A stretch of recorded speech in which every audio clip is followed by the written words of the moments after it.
নতুন ভূমি আইনে জেলা প্রশাসকের কাছে দরখাস্ত দেওয়া যায়। ভূমি আইনের অনেকগুলো সেকশন বলে দিয়েছে।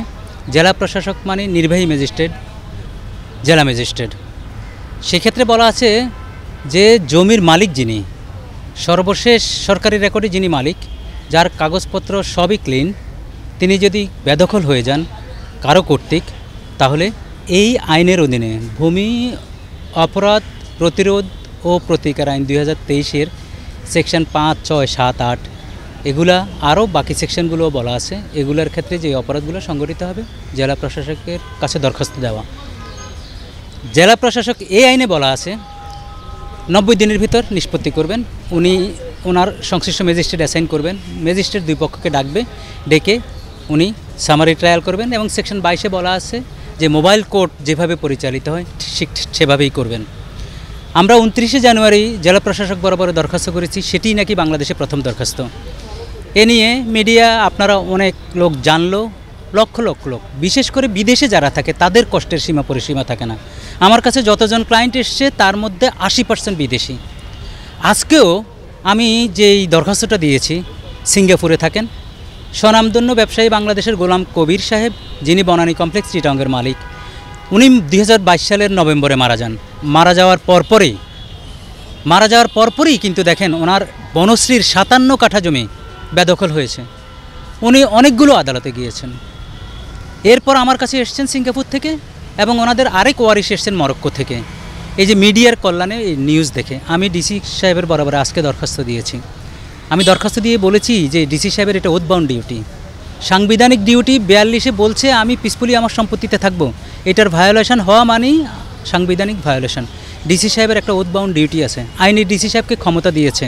সুতরাং আমি মনে করি যদি ডিসি সাহেব ব্যর্থ হয়, ওখানে আইনে বলছে তাদের বিরুদ্ধে ডিপার্টমেন্টাল প্রসিডিংস নিতে।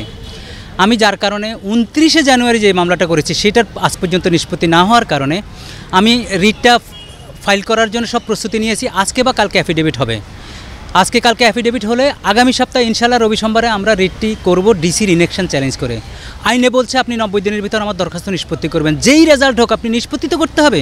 আপনি বসে থাকবেন দিনের পর দিন, সিটিজেন তার জানলো না তার ফেট কি, দরখাস্তের ফেট কি, সে দখল থেকে সে বেদখল হয়েছে, এর চেয়ে বড় বেদনার তো আর কিছু হতে পারে না।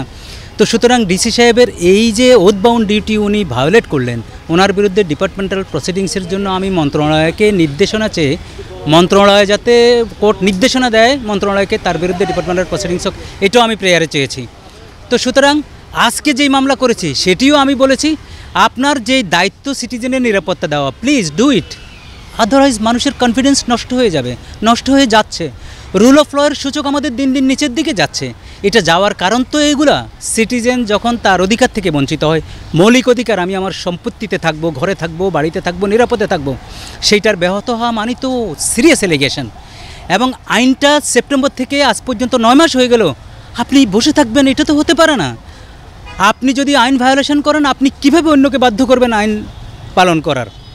আমি সেই কথাগুলো আমি দরখাস্ত উল্লেখ করেছি।